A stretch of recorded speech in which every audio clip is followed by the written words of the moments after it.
¿Y qué tal si pasamos a las preguntas de nuestros usuarios? Os las voy leyendo y las vais contestando sobre la marcha. La verdad que Isaac propuso que la gente hiciera unas preguntas en la página de Facebook. Eso está bien. Y ha habido bastante actividad y bueno, a ver si podemos responder a las dudas de todos los usuarios. Vale, pues por ejemplo, Gustavo Caballero nos pregunta: yo, de dudas, sería saber si hay algún aceite con el que suenen menos las cadenas de las Triumph. Entendemos que la cadena de la Triumph se refiere a la del motor interno, ¿no? Vale, y si aconsejan también algún tipo de filtro de aceite original, infofiltros, KN, etcétera, etcétera, etcétera. Bueno, empezamos por un punto importante, el filtro del aceite.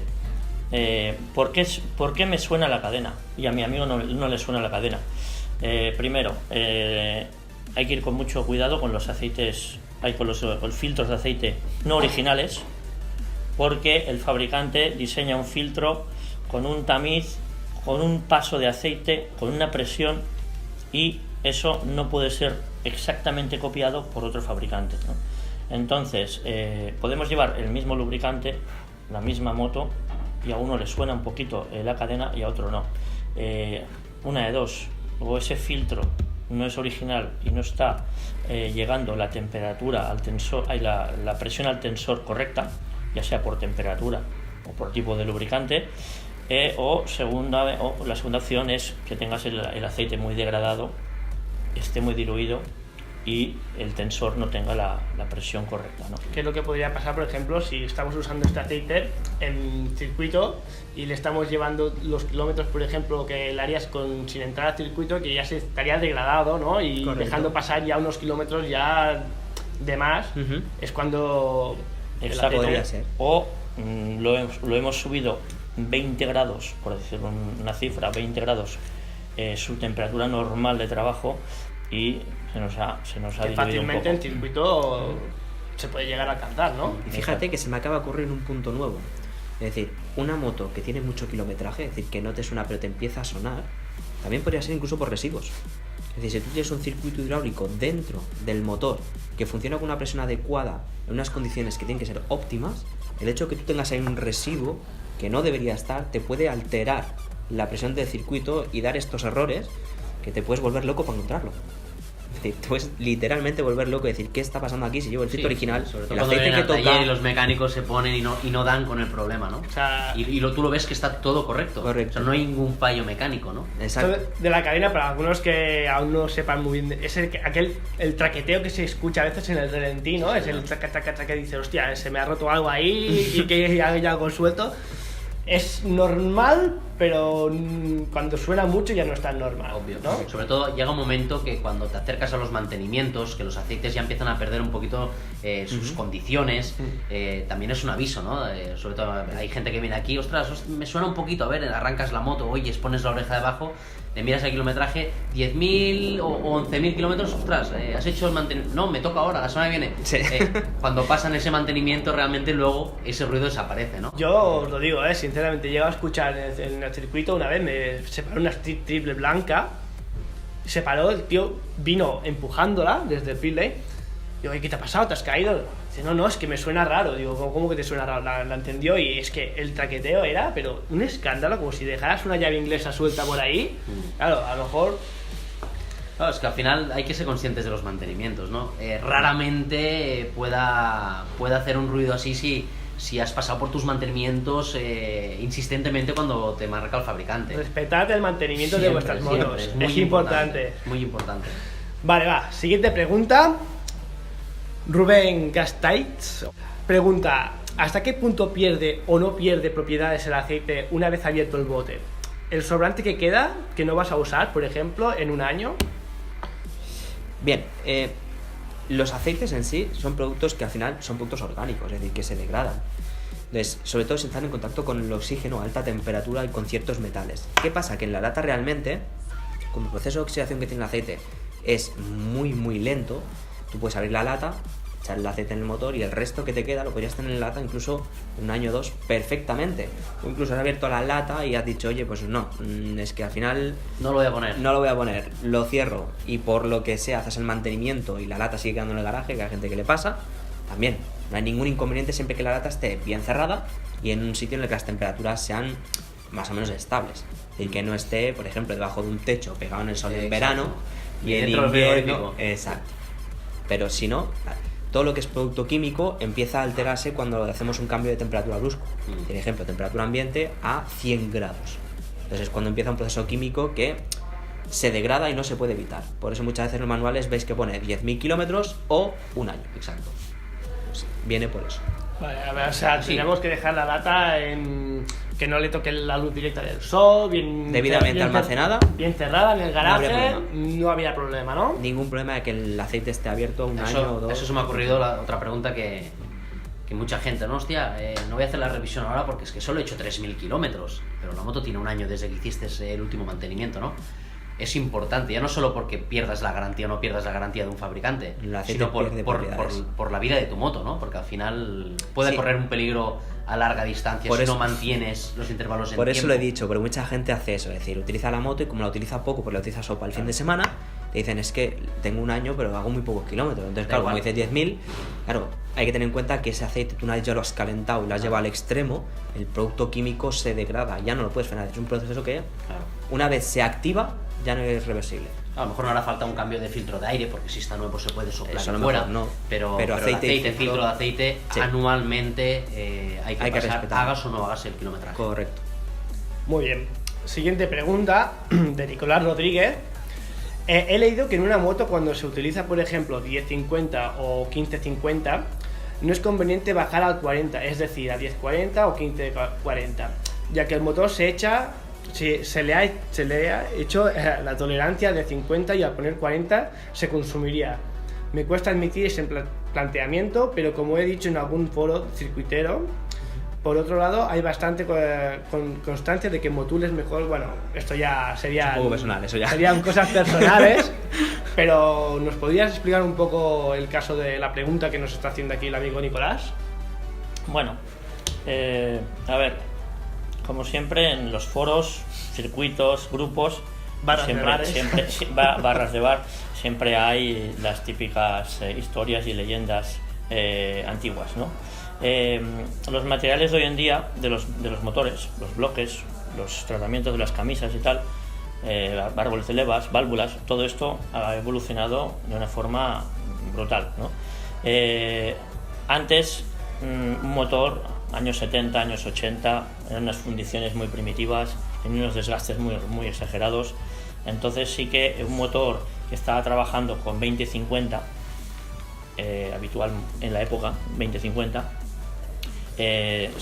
tenía un acople de las piezas mecánicas digamos a esa película de lubricante. Si bajábamos esos motores de repente a 5.40 porque ha salido un producto revolucionario y lo quiero probar, pues sí que tenemos un exceso de holguras en esos motores porque tenemos ya un desgaste por los materiales primitivos. Hoy en día con las condiciones actuales los desgastes son mínimos. Pensar que un bloque motor de hoy en día de una Street podría hacer perfectamente 200.000 kilómetros, ¿vale?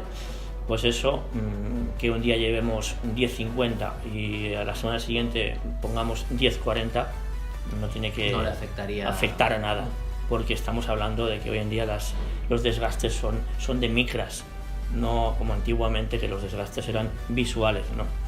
Los componentes que se usan hoy no son los de hace 30 o 40 años, Claro. ¿no? Con lo cual, O sea, no pasaría esas nada, ¿no? leyendas que vienen arrastradas de antiguamente sí que eran ciertas, no aguantaban, pero el material de hoy cada vez es más duro, no creo que... Podríamos notar consumo de lubricante en una Street triple que tuviese 180.000 kilómetros y bajásemos la viscosidad, ¿no? Porque ya tiene unos desgastes naturales, ¿no? Ahí sí que ya hay un desgaste de 180.000 kilómetros, pero motor cuidado normal, con un kilometraje normal, no tiene por qué afectar. Vale. Pues vamos a otra pregunta. Esta es de Álvaro Velayos. Nos pregunta: yo vivo en Ávila, ciudad. En invierno hace bastante frío, entre 4 grados y 10 grados negativos, y en verano llegamos a los 38 positivos. ¿Qué tipo de aceite y de qué densidad sería lo óptimo? El recomendado por el fabricante, el 1040 como indica el manual sería perfecto. ¿Por qué? Pues porque cumple ese rango de temperaturas de trabajo. No afectaría, No afectaría. la negatividad o la positividad. No afectaría. Trabajaría perfectamente. Antiguamente esto era muy normal porque existían los monogrado. Entonces sí que teníamos que tener en cuenta que en invierno utilizamos una viscosidad, en verano utilizamos otra viscosidad, pero porque el producto no se adaptaba a diferentes temperaturas. Pero hoy en día, con el 1040, cumplimos el 2 grados que indica este señor. O sea, aunque vivamos en una zona muy fría o muy cálida, el aceite no nos tiene que preocupar de que tenga un mal funcionamiento ni que por el clima se vea afectado, ¿no? Exactamente, dentro de las temperaturas normales. Luego tenemos un clima que te permite. Claro. No estamos en Alaska. Entonces, un vehículo que actualmente circule en Alaska o en Siberia, ahí sí que tendríamos que hacer un estudio de qué viscosidad le va bien. O un vehículo que está haciendo rutas africanas en el desierto, ¿no? Entonces, ahí sí. Pero lo que es en las temperaturas normales en las que vive la mayoría de la población, los aceites menos 10 a un 40 por el manual, grados. los aceites que recomienda el manual del fabricante ya cumplen esas temperaturas. ¿Debería dejarla encendida en el caso de Álvaro en invierno o dejar la moto encendida unos minutos para que calentara? ¿Sería conveniente eso ya a nivel mecánico, en invierno, a nivel mecánico, pues es mucho más recomendable esos 2 minutos de arranque en el garaje y dejar que todo corra un poco. Y en verano, pues bueno, podemos acordar un poquito ese arranque. En invierno sí que es recomendable, tanto en moto como en coche como en camión. O sea, nos vamos a esquiar con el coche y estamos a menos 18 en los Alpes, pues hombre, si arrancamos el vehículo no cuesta nada dejarle minuto y medio un par de minutos que el motor coja algo de temperatura y el lubricante. En lo que se tarda uno en ponerse el casco, los guantes, abrocharse la chaqueta, la moto ya la tienes al punto, ¿no? Exacto. Uy, de hecho, podemos hacer una prueba muy, muy fácil en invierno. Cuando arrancamos la moto, podemos notar con climas muy fríos que nada más arrancar, metemos primero e intentamos salir, la moto como que no quiere salir. ¿Por qué? Porque la admisión está congelada, el lubricante está muy frío, hay una parte ahí que le está costando mucho girar, entonces ahí sí, por eso se recomienda ese minuto, esos 2 minutos en condiciones muy frías. Vale, pasamos a la siguiente pregunta. Esta es de Víctor, desde Andorra. Nos pregunta: si bien es cierto que la línea 300V recomienda para competición debido a su rápida pérdida de propiedades, ¿es de alguna manera malo usarlo en una moto de calle que tenga un uso deportivo circuitero? Y siempre respetando unos cambios de aceite. Bueno, esto es un poco lo que hemos estado hablando antes, ¿no? Sí. Casi ya quedaría respondida esta pregunta, pero bueno, si queréis matizar alguna cosa que para contestar esta pregunta. No, es más de lo mismo. Al final estamos hablando de un aceite de competición que si lo utilizas en la calle, deberíamos bajar el kilometraje porque no está contemplado hacer el kilometraje del fabricante. Y ya está. Vale, y después tiene la última pregunta, el mismo Víctor, nos dice: durante el ECMA, Motul presentó el 300V2. ¿Qué principales ventajas o cambios tiene respecto al 300V actual? Bueno, aquí lamentablemente, Víctor, aquí ese producto todavía no está lanzado. Entonces la información que hay es la de ECMA, no se permite dar más información. Entonces bueno, lo que podemos avanzar es que es un producto que ilusiona mucho. Es un producto con muchas novedades y que esperemos que encaje en el mundo tanto del on-road como del off-road. Deberemos de sentarnos otra vez, ¿no? Tendremos que sentarnos más adelante para hablar de ese producto. Un día podríamos más concreto hacer un vídeo ya enfocado más a circuito y más al nivel sí, deportivo y tal, que también creo que es muy interesante y que hay muchos miembros que cada vez les va picando más el gusanillo de entrar a circuitos. Yo uno y aquí otro, o sea, y espero que muchos más. Hay un montón de cosas que se pueden hablar. Solo hemos tocado un tema lubricantes hoy aquí, pero no olvidar de que Motul dispone de una amplia carta de producto tanto de cuidado, limpieza para piloto y para la moto, ¿no? No olvidar que tiene limpia cascos, limpia trajes, limpia motos, lo que queramos. A partir de aquí, pues recomendable también un día que nos podamos sentar y poder explicar que Motul no es solo una marca de aceites, ¿no? Evidentemente. Que detrás de todo esto hay un mundo al que descubrir. De hecho, en mente tenía pensado en algunos vídeos, si esto va funcionando y va cogiendo carrerilla, también el tipo de mantenimiento del kit de transmisión, cadena, cómo se limpia, mantenimiento, cómo tensarla, que eso ya daría para otro vídeo. Que bueno, poco a poco Dejamos ahí podemos- la propuesta. Sí. podemos ir haciendo. Yo creo que hasta aquí creo que ha quedado bastante claro todo el tema de los lubricantes. No obstante, el que tenga cualquier tipo de pregunta o no haya quedado algún punto claro, a través de la página de Facebook nos pueden contactar, tanto a mí personalmente como a Italmotor, y también a la gente de Motul Ibérica, también están disponibles en Facebook para que podáis lanzarles las preguntas y ellos amablemente os podrán contestar. Oye, gracias por esta charla y espero veros por aquí muy prontito. Espero que os haya servido mucho el vídeo. Y cualquier cosita, aquí tenéis a un equipo dispuesto a poderos ayudar en cualquier duda que tengáis. Pues Pues bueno, nada, Isaac, gracias por todo. a vosotros. Vale, Faltaría señores. más. Jordi, Muchas gracias. hasta la próxima. Hasta la próxima.